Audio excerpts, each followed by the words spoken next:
অতিলৌকিকগতিতৌলিকা রতিকৌতুকবপুষম। অতিলৌকিকগতিতৌলিক রতিকৌতুকবপুষম। অতিদৈবতমতিবৈষ্ণবযতিবৈভব পুরুষম। অতিদৈবতমতিবৈষ্ণবযতিবৈভব পুরুষম। সসনাতন রঘুরূপক পরমানুগচরিতম। সসনাতন রঘুরূপক পরমানুগচরিতম। সুবিচারকৈব জীবক ইতি সাধুভিরুদিতম। সুবিচারকৈব জীবক ইতি সাধুভিরুদিতম। শুভদোদয় দিবসে বৃষা রবিজানিজদয়িতম। শুভদোদয় দিবসে বৃষা রবিজানিজদয়িতম। প্রণমামি চ চরণান্তিক পরিচারক সহিতম। প্রণমামি চ চরণান্তিক পরিচারক সহিতম। পতিত পাবন শিশল গুরু মহারাজ কি জয়। প্রভুপাদ অষ্টোত্তর শত শিশল ভক্তি সিদ্ধান্ত সরস্বতী গোস্বামী ঠাকুর জি কি জয়। সপার সশিল প্রভুপাদ কি জয়। অবধূত কুলোচরমণি শিল গৌর সদাস বাজি মহারাজ জি কি জয়। শিশল সচ্চিদানন্দ ভক্ত ঠাকুর মহাশয় কি জয়। শ্রী রূপানুগ আচার্য কি জয়। ভজনানন্দী সমাগত ভক্তবৃন্দ কি জয়। শ্রী রূপানুগ ভক্তিধারার ভগীরথ শ্রীশিল সচ্চিদানন্দ ভক্ত ঠাকুর মহাশয়ের জৈব ধর্ম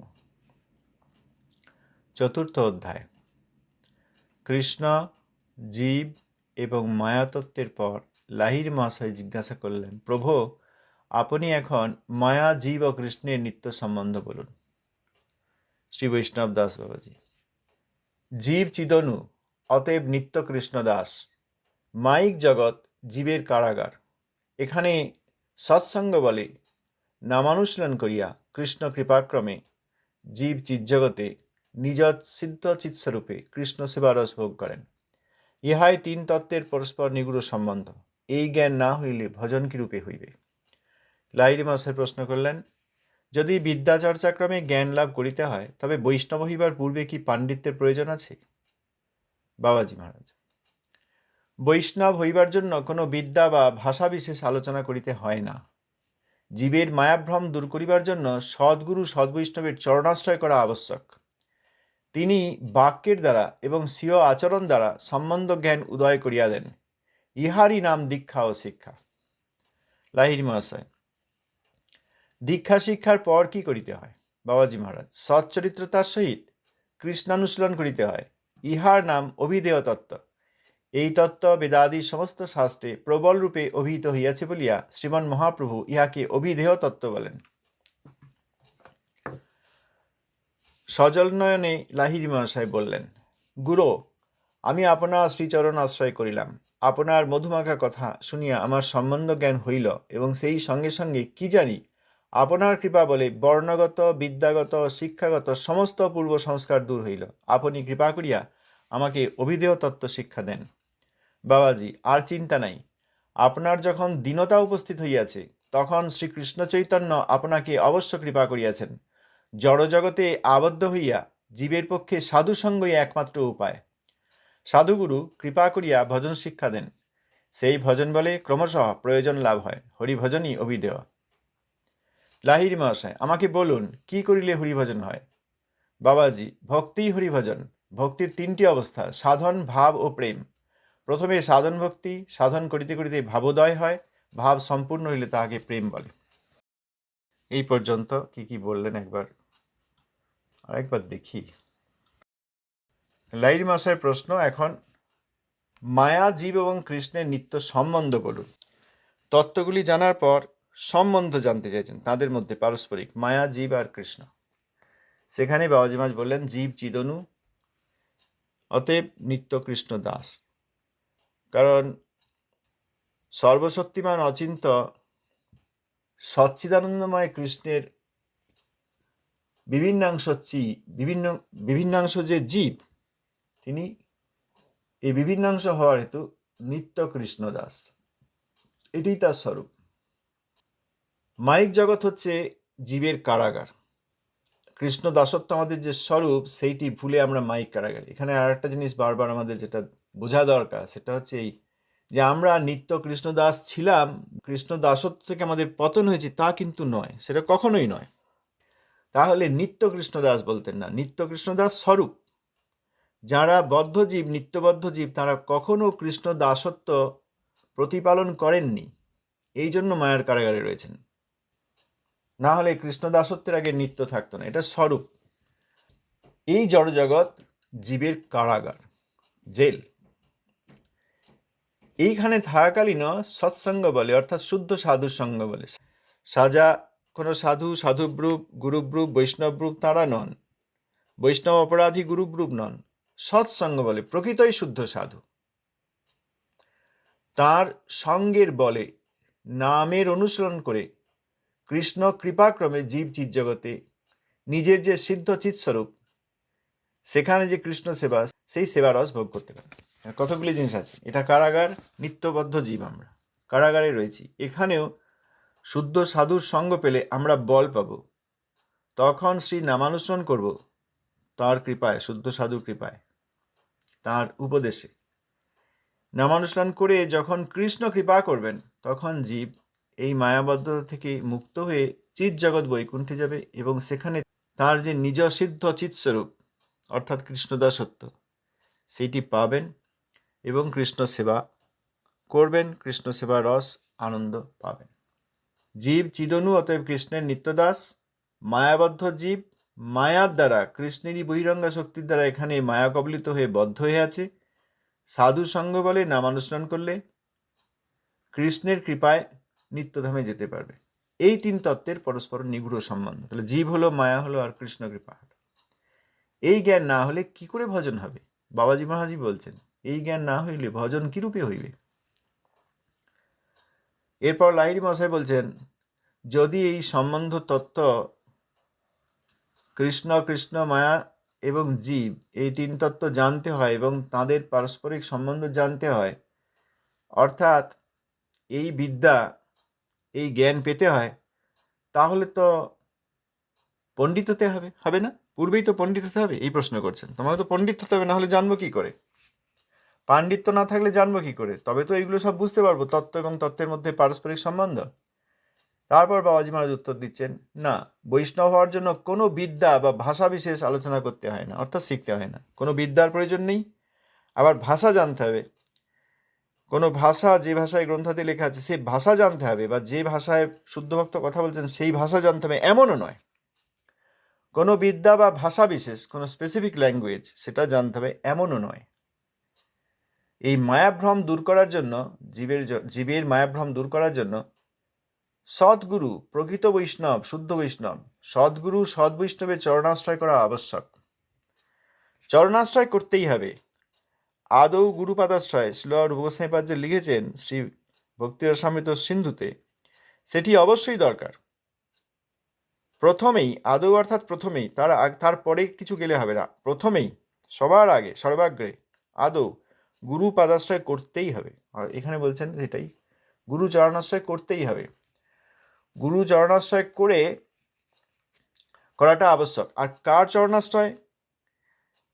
সদ্গুরু তো পরীক্ষাই করা হচ্ছে না।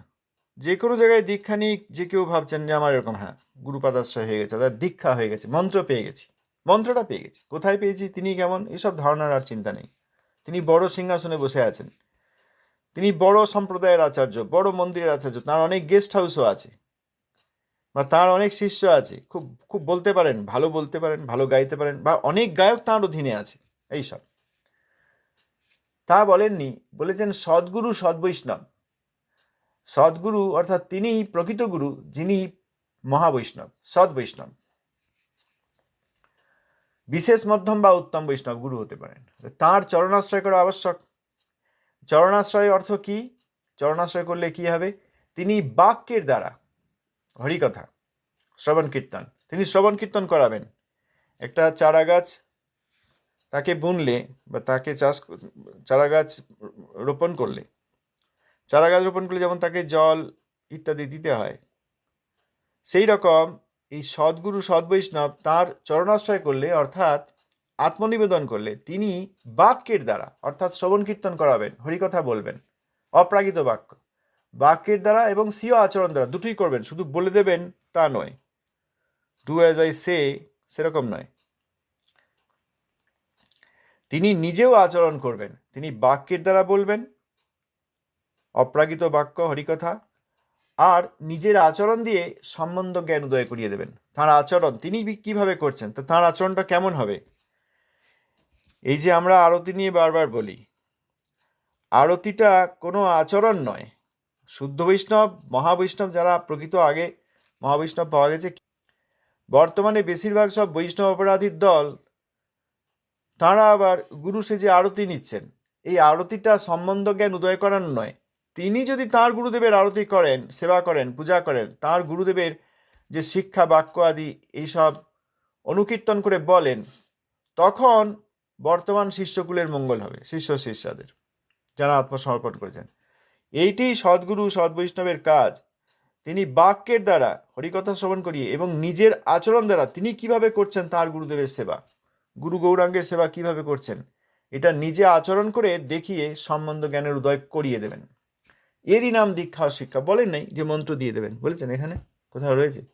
সদ্গুরু সদ্বৈষ্ণবের চরণাশ্রয় করা আবশ্যক, তিনিই মন্ত্র দিয়ে দেবেন, সেই মন্ত্র দিলেই হয়ে গেল, তা বলেননি। তিনি বলছেন তিনি বাক্যের দ্বারা এবং স্বীয় আচরণ দ্বারা। আর মন্ত্র কি দেবেন না? দেবেন, সেও বাক্য। এই বাক্যের দ্বারা অর্থাৎ মন্ত্র দিয়ে তিনি মনকে উদ্ধার করার ব্যবস্থা করে দেবেন। কিন্তু এখানে বিশেষ করে বাক্য অর্থে মন্ত্রও বটে, কিন্তু বিশেষ করে সম্বন্ধ জ্ঞান, এই তত্ত্ব কথা বলবেন। এতক্ষণ যে লাহিড়ী মহাশয় এবং শ্রী বৈষ্ণব দাস বাবাজির কথাবার্তা হচ্ছে, সেইগুলি বলেছেন, এইগুলি সম্বন্ধ তত্ত্ব, সম্বন্ধ জ্ঞান বলছেন। তাহলে বাক্যের দ্বারা এবং স্বীয় আচরণ দ্বারা সম্বন্ধ জ্ঞান উদয় করে দেবেন, এইটির নামই দীক্ষা ও শিক্ষা। সর্বত্র আমরা তাই দেখি। শ্রীল প্রভুপাদ দীক্ষার যে সংজ্ঞা দিয়েছেন, বিভিন্ন স্থানে শ্রীল ভক্তনাথ ঠাকুর মহাশয় দিয়েছেন, তাই দেখা যাচ্ছে। কিন্তু আমরা এটা বুঝতে পারছি না। জগতের লোক বেশিরভাগ জায়গায় এই যে মন্ত্র নিয়ে নেয়, কুলগুরু আছে, তারপর জাত গোসাই আছে, বিভিন্ন সহজিয়ার কাছে যায়। আর বর্তমানে বহু বৈষ্ণব অপরাধী তারা ওই বিভিন্ন সব মন্দিরগুলো বেদখল করে নিয়েছেন। বৈষ্ণব তো আর লড়াই করবেন না, শুদ্ধ বৈষ্ণব লড়াই করবেন না। শুদ্ধ বৈষ্ণব আচার্য হয়েছেন, তাকে সরিয়ে দিয়ে একজন কলি, মানে বিভিন্ন কলি, তারা তাদেরকে শুদ্ধ বৈষ্ণব থেকে সরিয়ে দিয়ে আচার্য পদ বেদখল করে নেন। শুদ্ধ বৈষ্ণব লড়াই করেন না, ঠিক আছে ছেড়ে দাও, চলে যান। আর তখন সব ওই কলির অধীনে হয়ে যাচ্ছে। কলি বিভিন্নভাবে অসুবিধা করছে, আবার কলি মন্ত্রও শিখে গিয়েছে, মন্ত্রগুলি দিয়ে দিচ্ছে। আর আমরা বেশিরভাগ লোক সেই মন্ত্র পেয়ে, হ্যাঁ আমরা সদ্গুরুর চরণে আশ্রয় নিয়ে নিয়েছি, মন্ত্র পেয়ে গেছি। আর সদ্গুরু বাক্যের দ্বারা কী তত্ত্ব বললেন সে সব দেখার দরকার নেই। সদ্গুরু নন যিনি, কলি যিনি, তিনি আবার বাক্যও কিছু শিখে নিয়েছেন, কিছু দীনতার বাক্য, কিছু শাস্ত্রের বাক্য, এসব দেখে পড়ে নিয়েছেন। কারণ ব্যবসাটা চালাতে হবে কলিকে। গৌর বিরোধ করার, এই যে জীবকে, সাধারণ বালিশ জীব যারা সরল কিছু জানেন না, তাদেরকে বঞ্চিত করতে হবে, তার জন্য তিনি বাক্যও কিছু শিখে নিয়েছেন। কিন্তু আচরণে হেরে যাচ্ছেন। আচরণে তিনি সেবাদি করেন না, তিনি শুধু সেবা নেন, সুবিধা নেন। যাই হোক, তো সদ্গুরু সদ্বৈষ্ণবের চরণাশ্রয় করা আবশ্যক। তিনি বাক্যের দ্বারা এবং স্বীয় আচরণ দ্বারা সম্বন্ধ জ্ঞান উদয় করিয়া দেবেন, তিনি করে দেবেন বড় কৃপা করে। এইটার নামই দীক্ষা ও শিক্ষা। যার সম্বন্ধ জ্ঞান হয়েছে তিনি দীক্ষিত, তিনি মন্ত্র পেতেও পারেন, নাও পেতে পারেন, কিন্তু শ্রবণ কীর্তন অবশ্যই করেছেন, শুদ্ধ সাধুর সঙ্গ পেয়েছেন, শুদ্ধ সাধুর সঙ্গের বল আছে। এটা না হলে মায়াভ্রম দূর হয় না। এই জন্য বছরের পর বছর দীক্ষা দিয়ে নিয়ে বসে আছে, সেই কলির দেওয়া মন্ত্র করে যাচ্ছে, কিন্তু কোনো উপকার হচ্ছে না, বোঝাও যাচ্ছে না। এরপর লাহিড়ী মহাশয় প্রশ্ন করেছিলেন দীক্ষা শিক্ষার পর কি করতে হবে। তো প্রথমে প্রশ্ন করলেন তাহলে কি ভাষা বিশেষ বা পাণ্ডিত্য জ্ঞান এসব দরকার? তবে তো তত্ত্ব বুঝবো, তবে তো তত্ত্বের মধ্যে সম্বন্ধ বুঝবো। কিন্তু প্রথমে বললেন না, ভাষা বিশেষ বা বিদ্যা কোনো কিছুর দরকার নেই, কোনো বিদ্যা বা কোনো ভাষা বিশেষ দরকার নেই। এইভাবে শুদ্ধ বৈষ্ণবের কাছে গিয়ে চরণাশ্রয় করতে হবে। দীক্ষা শিক্ষা হলো। দীক্ষা শিক্ষার পর কি করতে হবে, সেই উত্তরে শ্রী বৈষ্ণব দাস বাবাজি বলছেন সচ্চরিত্রতার সঙ্গে কৃষ্ণানুষ্ঠান করতে হবে। জড়ভোগ আদি, জড়ভোগ এবং ত্যাগ, এইসব ত্যাগ করতে হবে, ত্যাগ করতে হবে। সচ্চরিত্রতার সঙ্গে কৃষ্ণের অনুশীলন, কৃষ্ণ সেবার অনুশীলন, কৃষ্ণানুশীলন, এইটারই নাম অভিধেয়। তাহলে সদ্গুরু সৎ বৈষ্ণবের চরণাশ্রয় করলে সম্বন্ধ জ্ঞান হলো। এইবার তিনি চরণাশ্রয় করলে তিনি বাক্য এবং আচরণ দ্বারা সম্বন্ধ জ্ঞান দিলেন, সেটাই দীক্ষা শিক্ষা। এরপর অভিধেয়ের আচরণ করতে হবে। অভিধেয় তত্ত্ব কেন না, বেদাদি সমস্ত শাস্ত্রে প্রবল রূপে অভিহিত হয়েছে প্রবল রূপে, খুব ভালো করে বলা আছে। এই জন্য শ্রীমন মহাপ্রভু একে অভিধেয় বলেছেন। অভিহিত আছে প্রবল রূপে শাস্ত্রে, সেই জন্য অভিধেয় তত্ত্ব। লাহিড়ী মহাশয়ের চোখে জল এসে গেছে সজল নয়নে। তিনি প্রার্থনা করছেন, গুরু, আমি আপনার শ্রীচরণ আশ্রয় করলাম। হে গুরুদেব, আমি আপনার চরণ আশ্রয় করলাম। আপনার মধুমাখা কথা শুনে আমার সম্বন্ধ জ্ঞান হলো, এবং সেই সঙ্গে সঙ্গে কি জানি আপনার কৃপা বলে এই বর্ণগত, বিদ্যাগত, শিক্ষাগত সমস্ত পূর্ব সংস্কার দূর হইল। হ্যাঁ, তো তিনি পণ্ডিত ব্যক্তি। লাহিড়ী মহাশয় আমরা শুনেছি তিনি পণ্ডিত ব্যক্তি। তার পাণ্ডিত্য ছিল, তার অনেক অনেক গুণ ছিল, তিনি ধনী ছিলেন ইত্যাদি। পাণ্ডিত্য ছিল, ভাষাগত জ্ঞান ছিল, তিনি এবার আগে দলাদলি করতেন, অর্থাৎ খুব বুদ্ধি ছিল। এখন বলছেন, হে প্রভু, আমি আপনার চরণাশ্রয় করলাম।